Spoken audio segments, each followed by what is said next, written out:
Welcome back mga kapuso. Nagtanaw gyapon kamo sa GMA Regional TV Live. And it's a beautiful morning gayud mga kapuso. Kay palarantang gibisita dinhi sa programa ang muda sa pangalan sa atong nasud sa umaabot nga Mr. Universe Tourism 2023.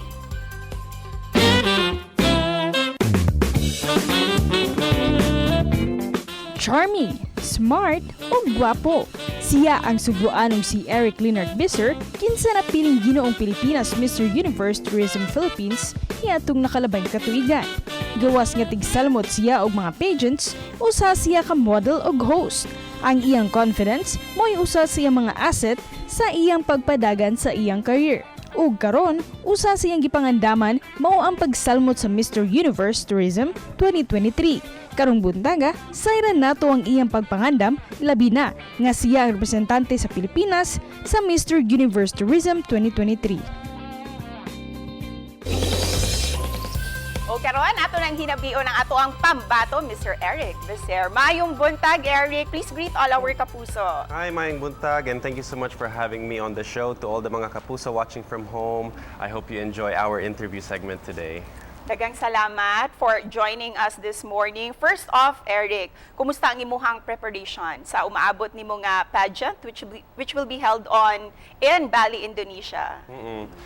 So for our preparations, we've been doing some exercises, of course, for myself, making sure that I'm ready, as well as my diet, that I always have to keep consistent. And then one of the things that I also do is a little bit of practicing of Q&A, how to speak in public, and of course, together with my manager, making sure that we're ready for everything that is to come. 3 years nga nahunong ang maong pageant, ang maong competition. How excited are you na finally this year, this coming March, mularga na jud ka for the competition, Erik? Yes, it's very exciting. It's long overdue, and it's just something that I've been very much looking forward to. So hopefully this is the chance for me to finally bring Cebu and the Philippines on the international stage.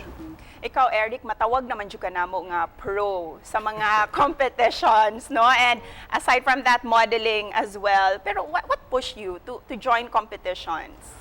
Actually, one of the things that really started me in the world of pageantry was my mom, because she always wanted me to be a part of something like that. And of course, my manager was always there to support me and make sure that, I'm ready, I'm not nervous, and that no matter what comes up, I'm always prepared. So those are, my mom and my manager always make sure that I'm able to compete at my fullest.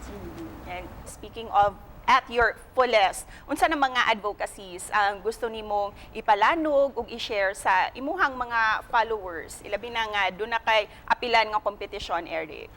Of course, one of my main advocacies naman has been always about gender equality, making sure that everyone feels equal in terms of how they feel, in terms of how they're treated.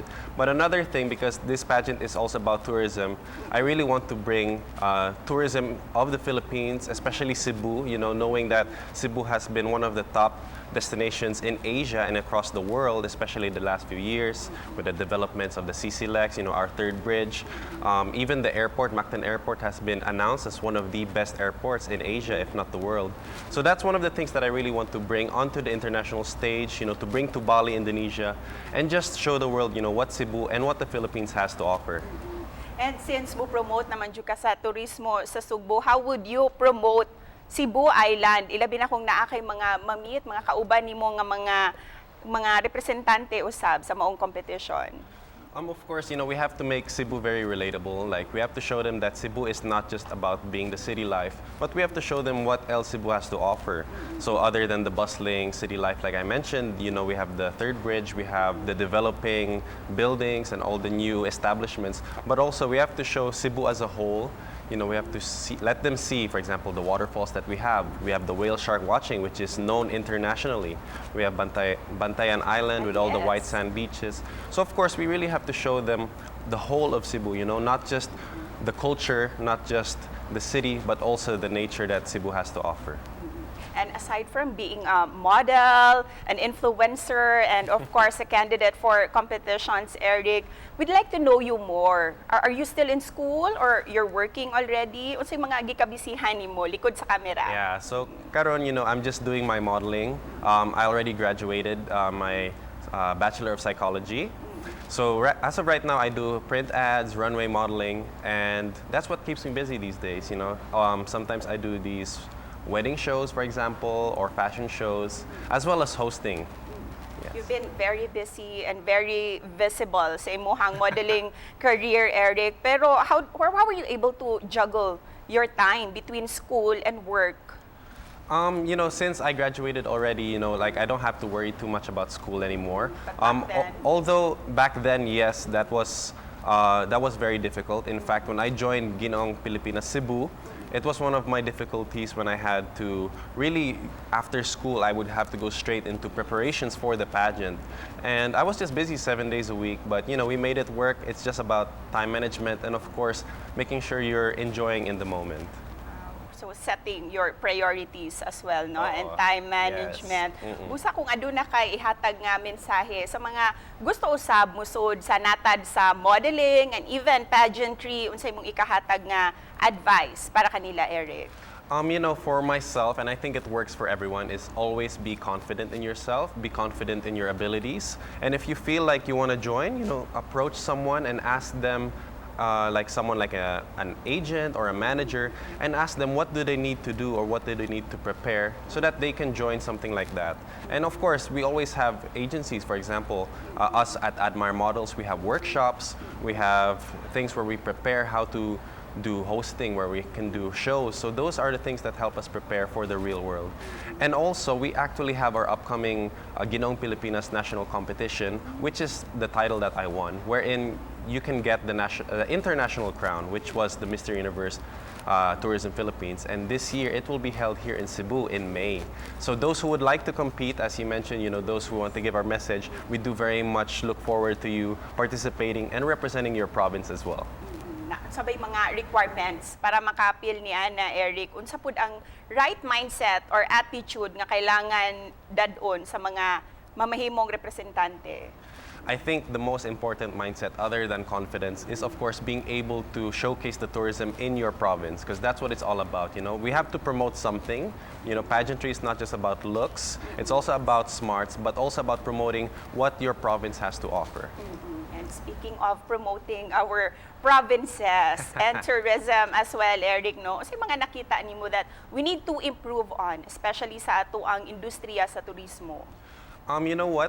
We just met with the first city councilor of Cebu, Don Hontiveros, and we were able to talk about all the upcoming plans that they have. Of course, they just recently launched the BRT, and of course, they have these housing projects that they're coming up with. So one of the things that we really have to show is visibility, and making sure that everyone knows of the upcoming plans that we have. And if God willing, Erik, ikaw jud ang makakuha sa titulo, no, for Mr. Universe Tourism, sa mga plano nimo, what would you like to pursue? Of course, hopefully, I'm praying that I will win the crown, and I will be doing my best to really bring home the crown, not just for Cebu, but also the Philippines. And I think the things that I would be doing first and foremost is, of course, since it's about tourism, is to really promote tourism in Cebu, use my platform to showcase what Cebu has to offer and what the Philippines has to offer as well. Erik, we're very excited for you. Busa, to end this interview, please give your message and of course, as support sa ato ang mga Subuanon. I would just like to thank everyone who has been supporting me so far. Thank you to all our kapusos for watching us today, this morning. And of course, I just want to look forward to all your support when I'll be competing in Bali, Indonesia this March 12 to 21. The final night will be on March 19. So I do look forward to all your support. I will be, it'll be live on all the social medias. It'll be on the Mr. Universe Tourism page, as well as the Ginoong Pilipinas page. And of course, you can follow my progress on my own Instagram and Facebook, which is just my name. Daghang salamat, Erik, for joining us, and we wish you all the best for Mr. Universe Tourism. Thank you so much, and it's been a pleasure being on the show. Thank you, Erik. Ug mga kapuso, mubalik pa ang GMA Regional TV Live.